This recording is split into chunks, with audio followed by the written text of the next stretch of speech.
అందరికీ నమస్కారం. నా పేరు Durga. Welcome to my YouTube channel కథా కాలక్షేపం. Listen to the reading. ఈరోజు దర్గామిట్ట కథల్లోంచి ఒక చక్కటి కథను చదివి వినిపించబోతున్నాను. కథ పేరు నేను నేలలో, మా అమ్మ బెంచీలో. కథ ఇలా మొదలవుతోంది. సాయంత్రం 6 గంటలకు ముందే గబ్బగబ్బా వేడినీళ్లు పెట్టుకునేసి బిర్ర స్నానం చేసేసిందంటే మా అమ్మ తొలాట సినిమాకి సరిగ్గా ప్లాన్ వేసినట్టే లెక్క.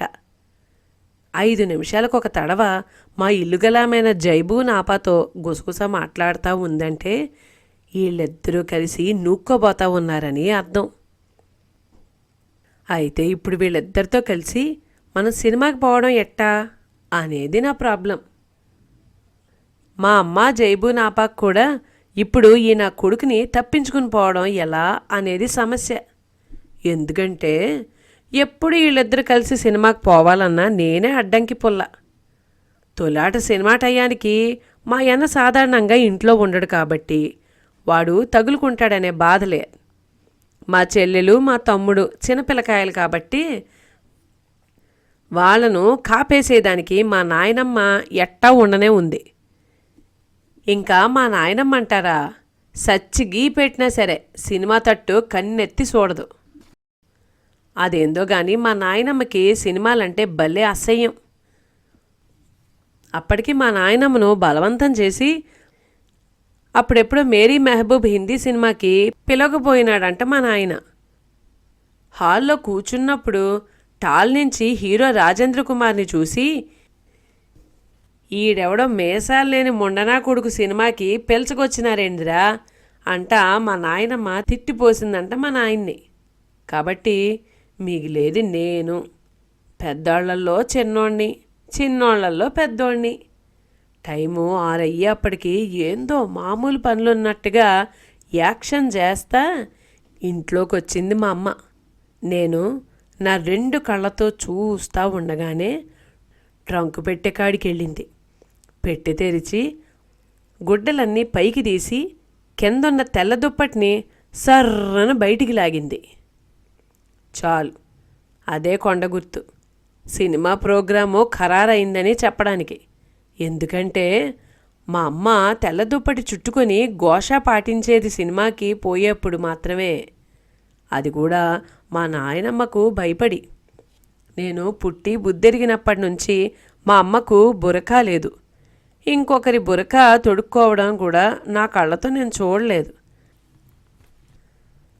అసలుకి మా అమ్మ ఘోష పరదా అంట ఎచ్చలకారి ఖాందాని మాటలనే మాట్లాడేది కాదు. మా అమ్మోళ్ళ ఇంటికి వెళ్ళాలన్నా, పాతశెట్టి అంగడికి వెళ్ళి వస్తువులు తేవాలన్నా ఎట్టా ఉండేదో అట్టే బయలుదేరేది, కుచ్చిళ్ళైనా సరిగా దోపుకోకుండా.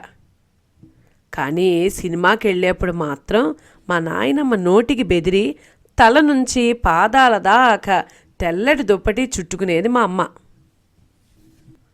సత్యనాశనం రోజులొచ్చి పడి కదా, ఒక సిగ్గు ఓ శరమో లేకుండా ఈ గుంపు ఇట్టా తయారవుతూ ఉండేదా. మా రోజుల్లో ఘోష లేకుండా చిటికెన వేలన్నా బయటికి పెట్టేవాళ్ళమా అని నసపెట్టేది మా నాయనమ్మ. మా అమ్మ ఘోష పాటించకపోతే మా నాయనమ్మ ఇట్లాంటి మాటలు మాట్లాడినప్పుడల్లా ఆమెకు సరైన మొగుడు జైబూ నాపే. మా అమ్మ నాన్నయ్యం మర్యాద కోసమైనా దుప్పటి చుట్టుకునేది. జైబూ నాప అది కూడాలా. తల మీద పైటన్నా కప్పుకోకుండా బయలుదేరేది. మా నాయనమ్మ నసవిని, మీ రోజుల్లో అంత ఘోష ఏం పెట్టేవాళ్ళు తల్లే అనేదామె కొంచెం వేళాకోళంగా. ఎమ్మటే మా నాయనమ్మ ఫ్లాష్ బ్యాక్లోకి వెళ్ళేది. నీకేం తెలుసు మే జైబూనా, నిన్న మొన్నటి పిలకాయివి. మా రోజుల్లో మొగుడికి పగలపోటు ఎదురుపడి మాట్లాడినా విడిసిన ఆడదాంతో సమానం తెలుసా. పరాయి మొగోడు మమ్మల్ని చూసే మాట దేవుడెరుగు. మేము ఒక్క పరాయి మొగోడినన్నా చూసి ఎరిగేవాళ్ళమా. ఆఖరికి దర్జీలకు కొలతరైక పంపడానికి కూడా సిగ్గుపడి చచ్చి మా రైకులు మేమే కుట్టుకునేవాళ్ళం అనేది మా నాయనమ్మ. ఆమెను కదిలిస్తే కుర్రపిల్లప్పటి కథలన్నీ ఇట్టాగే చెప్పొద్దని మా అమ్మ కదిలించదు. ఎప్పట్లాగే గమ్మున దుప్పటి చుట్టుకుని రెడీ అయిపోయింది సినిమాకి. జైబునాపా వచ్చినాక, రేయ్ రిక్షా దేబో గబాల్నా అనింది నా తట్టు చూస్తా. తేనుగా అన్నాను తల అడ్డంగా ఊపుతా. ఏందిరో చెప్తా ఉంటే, పో రిక్షా పిలుచుకురాపా అనింది జైబునాపా కూడా. తెస్తే నన్ను కూడా పిలుచుకుపోవాలి సినిమాకి అన్నాను దీర్ఘాలు పెట్టి సాగదీస్తూ. సినిమాకా? ఖాజాపీర్ కోడలికి కాన్పయింది నాయనా, చూసి రావడానికి పోతున్నాం, ఆడికి పిల్లకాయలు రాకూడదు అనింది మా అమ్మ. చూసినారా ఎంత పెద్ద అబద్ధమో. నువ్వు యాడికి పోతున్నావో నాకు తెలుసులేమ్మా అని చిటికేసి, మర్యాదగా నన్ను సినిమాకి పిలిచకపోకపోతే రిక్షా తేను అని బెదిరించేశాను. దెబ్బకు మా అమ్మ దారికి వచ్చేసింది. ఈ ఇబ్లిష్ బాడుకోగాడితో ఎట్టా సచ్చేదమ్మా? నా దగ్గర ఉండేది 4 రూపాయలు, 2 టిక్కెట్కి 2 రిక్షాకి అనింది. ఫోన్లే సర్తాజా, నేలకి పంపిద్దాం, డబ్బులు నేను ఇస్తాలే అనింది జైబునాపా. అంటే అప్పటికి ప్రతిసారి నన్ను బెంచీకి పంపిస్తున్నట్టు. సరే పా నా కొడక, ఇంటర్బెల్లులో పులి పొంగరాలు అడిగినావో అప్పుడు చెప్తా నీ పని అని పళ్ళు పటపటమని కొరికింది మా అమ్మ.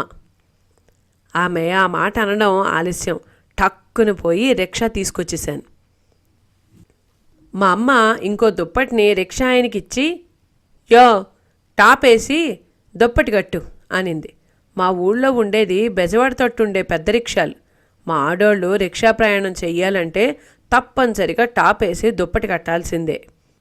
ఈ రిక్షా ఆయన దుప్పటి కట్టినాక సీట్లో మా అమ్మ జైబునాపా, తోట్లో నేను కూర్చున్నాం. ఆట బిగిన పెట్టే టయానికి మా రిక్షా హాల్ ముందర ఆగింది. రేయ్ గబాల్ని పోయి నేల టికెట్ తీసుకుని కూర్చోబో అని 3/4 రూపాయి నా చేతిలో పెట్టింది మా అమ్మ. నేను పరిగెడతా ఉంటే, ఇంటర్బెల్లో వచ్చేసేయ్ రేయ్ అని కేకబెట్టింది. ఆ మాట మా అమ్మకు నాకు తప్ప ఇంకొకరికి అర్థం కాదు. అంటే అది మా ఇద్దరి మధ్య అండర్స్టాండింగు. మేము ఎప్పుడు సినిమాకి వచ్చినా మా అన్నను పిలచకొచ్చినా పిల్లకాయలు నేలకి, పెద్దోళ్ళు బెంచీకి. సినిమా బిగిన్ పెట్టి గేటుగాడు ఉండే మనుషులు పక్కకు పోయేంతవరకే ఈ నేల బెంచీ ఆట. వాళ్ళు అట్టా తప్పుకోగానే మేము నేల నుంచి బెంచీకి దూకి మా అమ్మ పక్కన చేరిపోతాం దర్జాగా. ఆ రోజు కూడా గేట్లు కాడుండే మనుషులు లైట్లు ఆఫ్ చేసి వెళ్ళిపోయినాక ఇంటర్బెల్కు ముందే సైగ్గా లేచి కిటకిటలాడుతున్న బెంచీలోకి దూకినాను. చీకటి, తోవ కనపడక అటు ఇటు తడుముకుంటా ఉంటే, ఈడ్రో ఈడా అంటూ పిలిచి నా చెయ్యి పట్టుకుని పక్కన సీట్లో కూర్చోబెట్టుకుంది మా అమ్మ. నేను కూర్చున్నాక నా పక్కనున్న ఒక ఆడమనిషి నా తట్టు మా అమ్మ తట్టు పైకి కిందకి చూసింది. మనిషి ఉండాడు అంట, ఉన్న ఒక్క సీట్లోనూ మా ఆడబిడ్డని కూర్చోనీయకుండా చేసినావు. నేలలో నుంచి దూకిన ఈ బిడ్డ పీసేనంటమ్మా మనిషే అనింది తోస్కారంగా. మా అమ్మ ఆ మాటలు వినిపించుకోలే. నేనైతే అసలు దిక్కికే చూడలే. నేను నేలలో, మా అమ్మ బెంచీలో అనే కథ సమాప్తం. నేను చదివిన విధానం మీకు నచ్చినట్లయితే లైక్ చేయండి, షేర్ చేయండి. ఇప్పటిదాకా నా ఛానల్ని సబ్స్క్రైబ్ చేసుకొని వారు దయచేసి మరిన్ని మంచి మంచి కథలు వినడానికై సబ్స్క్రైబ్ చేసుకోగలరని విన్నపం. మీ అమూల్యమైన అభిప్రాయాలను కామెంట్స్ రూపంలో తెలియచేయగలరు. అలాగే వీడియో అప్లోడ్ చేయగానే నోటిఫికేషన్ రావాలంటే పక్కనున్న బెల్ ఐకాన్ క్లిక్ చేయగలరు. మళ్ళీ మరో మంచి కథతో మీ ముందుకు వస్తాను. అంతవరకు సెలవు, నమస్కారం.